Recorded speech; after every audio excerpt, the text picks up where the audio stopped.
Well, morning, everyone.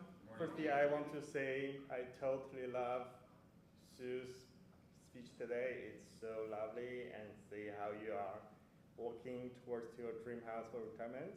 We're excited and hope to see you in Colorado in the future.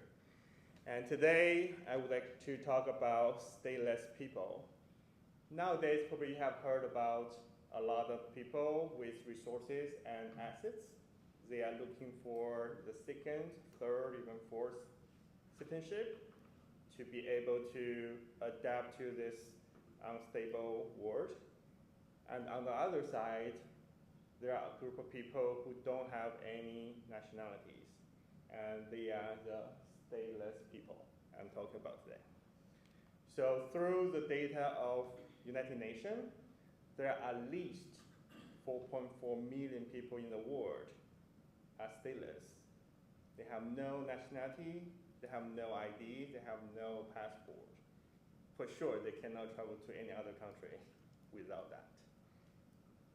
And this is, it's probably a little hard to see, but this is a world map to show you how many stateless people in each country.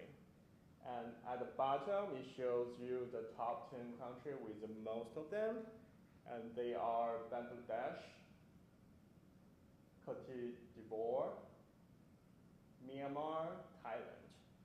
So you have things, some in Africa and a bunch of them in South and Southeast Asia. And the reason behind them is, the biggest reason is because the discrimination based on race, ethnicity, and they were just not recognized. Another reason is because the merge and split of countries made those people become not recognized. So that's just a lot of historic and cultural reason behind those.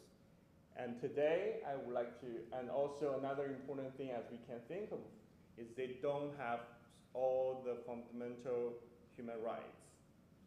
Politically, they definitely cannot vote. They are not protected by the law, and economically, there's no job security. Most of them do very hardworking labor jobs, make less than minimum wage.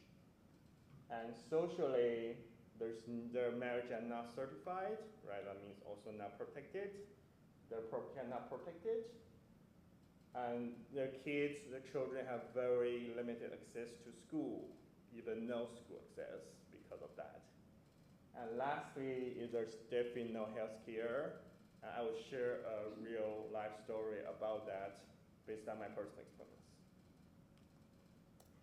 So to be more specific, I want to dive deeper to let you guys to see what their life looks like. So this is my experience back in November 2024 when I traveled to Malaysia. So this is a place I went to. It's called Semporna, Malaysia. It is at the most eastern end of Malaysia, which is known as a world-class diving site. It's usually ranked at the top 3, sometimes top 1. And the reason you can see from the photo is it's probably the best place to see storms of fishes like that. And it's incredible. Also, it's such a paradise by looking at the crazy view of the islands, clear water villas. However, if we change from the bright side to the other side, it's also a home of stateless people, which just live a few miles away from all the luxury resorts.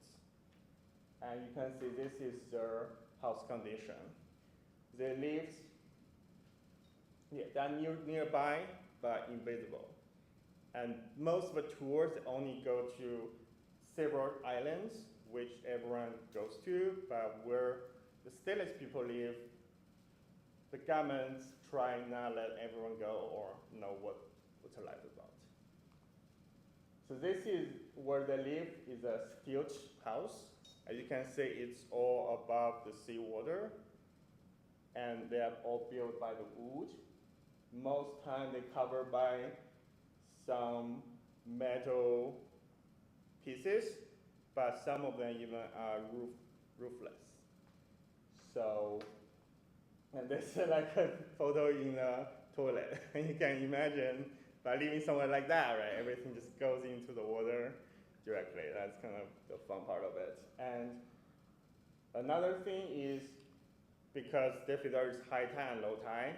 So usually during high tide, it's covered by the water, but during low tide, it will be the sand or mud base.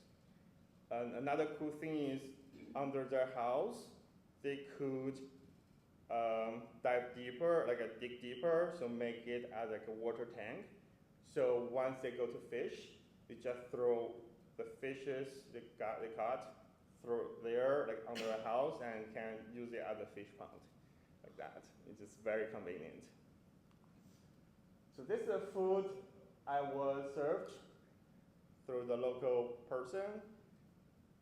And you can see there are about 4 dishes. 3 of them are fishes. So there's like the one like yellowish color that's being cooked in a pot. And then the dark one is grilled. There's another one you might not see very well on the right side. That's a raw fish. It's just cut into small pieces. And then they serve with rice, and the one in the middle is just the little veggies, like cucumber stuff. So this is what they eat day by day. So that means their protein resource at almost 100% fishes, because that's what they can catch right under their house, right? Because I have seen what the kids did was just hold the line and throw the line in the water, and they just cut 1 fish every minute. Just as easy as that. And there's a special group of those stateless people in the area. They are called Bayou people. So they are very unique, and they are called sea gypsies, because they have been living in that condition for 100 years, and their body adapt to dive water so well, because they go into water and spear fishing. So they actually can hold breath as long as 13 minutes under the water. And they can go free dive as deep as 200 feet. So they have extraordinary body feature to adapt to that sea life.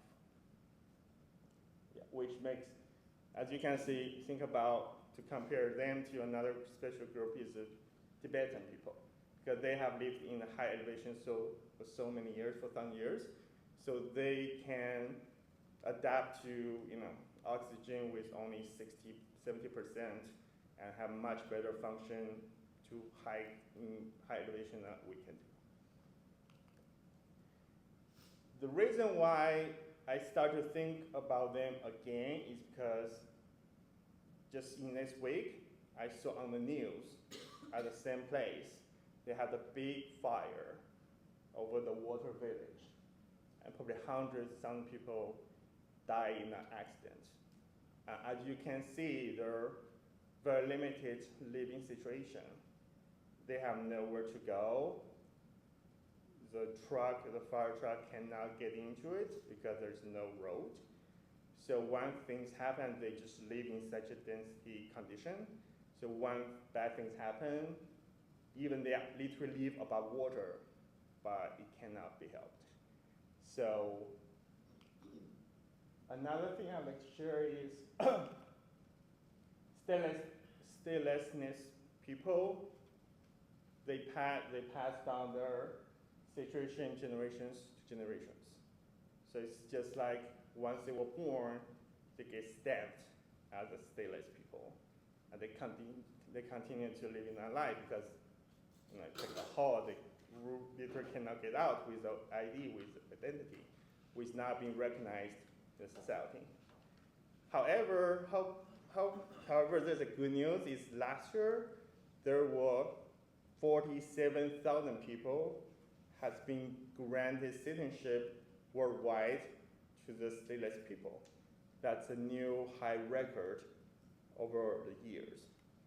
But based on this rate, you can imagine with more than 4 million people without it, it will take 100 years.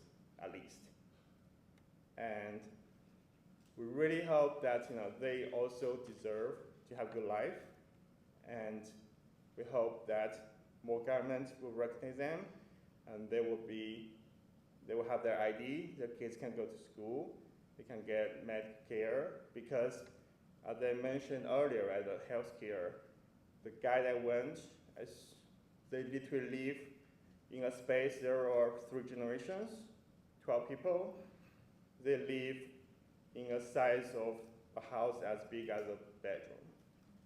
That including kitchen, living room, bedroom, all together as big as that. And I don't even know how they can speak. It's kind of like speak really next to each other, on top of each other like that. They have a newborn baby, but his mom, because she has no access or have no money to go to hospital, so once she got eye condition, she didn't get treated, she just go blind directly. And she will continue to live that life until the end of life. So this is what I'd like to share to you guys, just say a totally different life where million people are still living. Thank you.